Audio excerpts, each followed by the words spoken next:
Hi, I'm Catherine Silva, Administrator and Trainer for our OpenAir implementation. This is a training video on how part-time staff will enter their timesheet in OpenAir.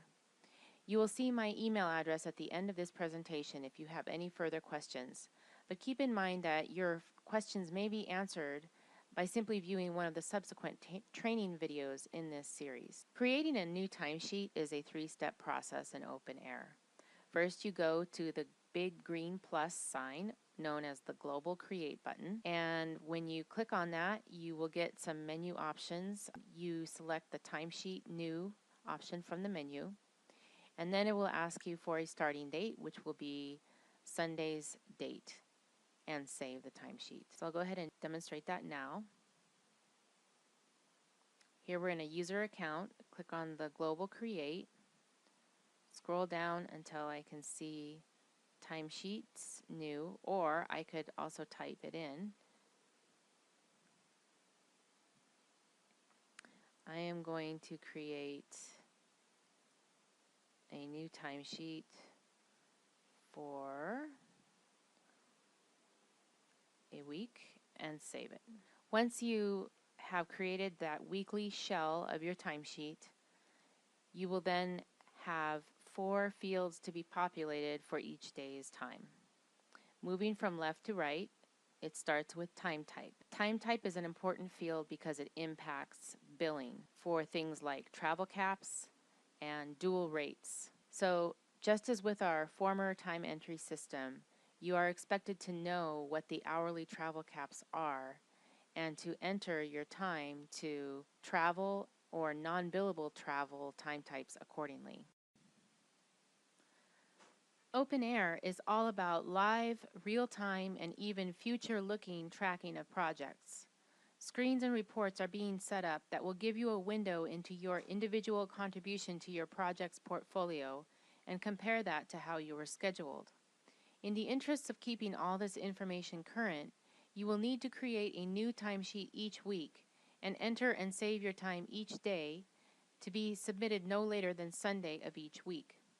Time entry weeks start on Sunday and end on Saturday.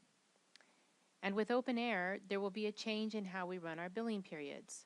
Before, we closed each month's billing on the last day of the month. Now, the end of the billing cycle will be the closest Saturday that precedes month end. So time and expenses for the last billing week of the month will be due on Saturday, not the usual Sunday. What that means to part-timers is that as long as you submit your time and expenses by Saturday each week, you're golden.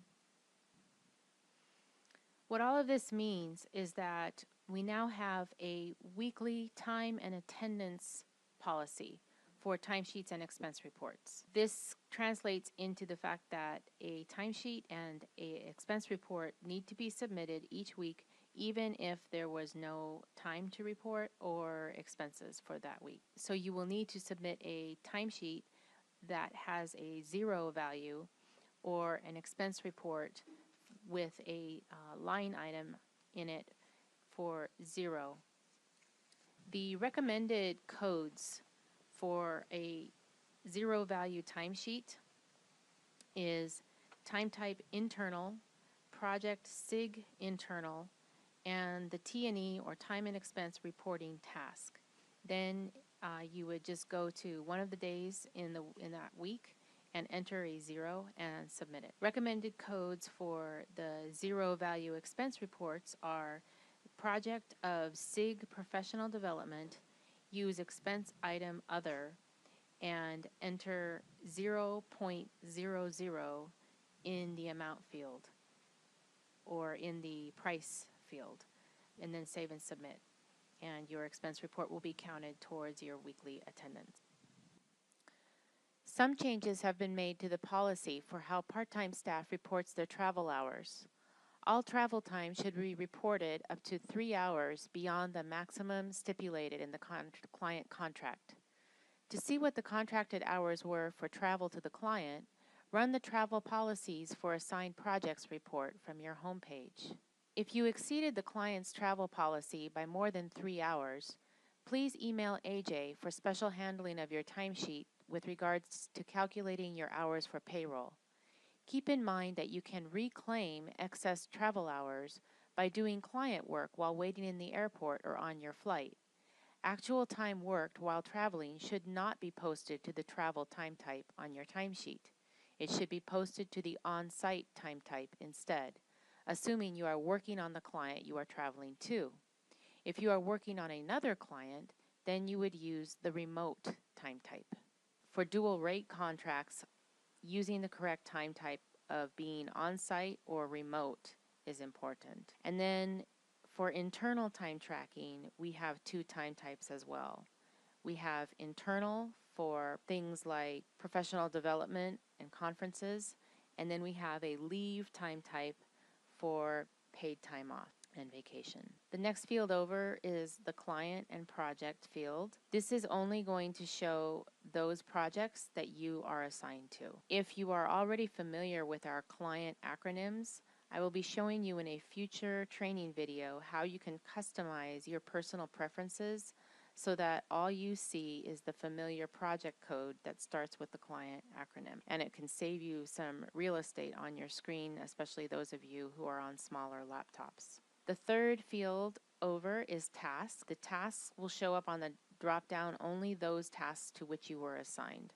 So it should be pretty easy to figure out what task to put. And then you get the hourly grid. So you'll enter your hours on the grid, and you can include notes to further document your work by clicking on the chat balloon icon next to the hours cell. So we'll go into a demo now. You'll notice that my timesheet has already been pre-populated with a project.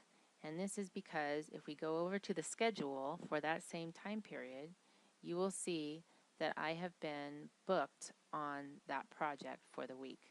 So that's the one that's showing up on my timesheet first. I'm going to go ahead and say that I was on site and working on this consulting, and my hours.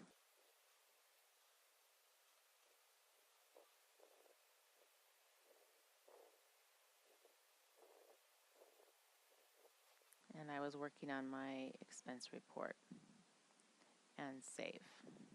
So on or before Sunday of every week, you will complete your timesheet and use the Save and Submit button to submit the timesheet for approval. And then OpenAir goes through an initial validation process. And if you get the green message shown on this slide, it means that it couldn't find any readily apparent errors and your timesheet was successfully submitted. Also down below is the approval history, which can be accessed from the Submit and Approve submenu of the Timesheets module. Also shown on this slide is the approval history, which can be accessed from the Submit Approve submenu on your timesheet. That will show you exactly what stage your timesheet is at.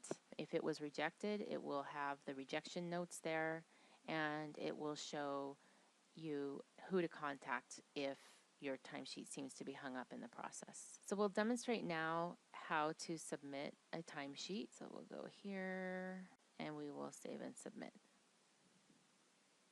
Part-time employees will be paid for full weeks of submitted time only up through the week preceding each pay date.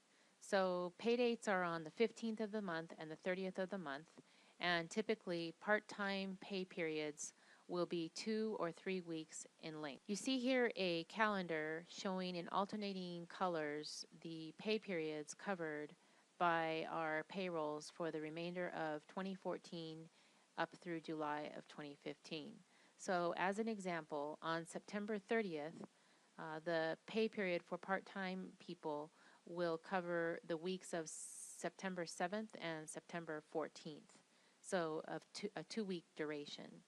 For October 15th payday, the pay period will be 3 weeks in length, covering the weeks of September 21st, 28th, and October 5th. Please see AJ if you have further questions about your pay periods.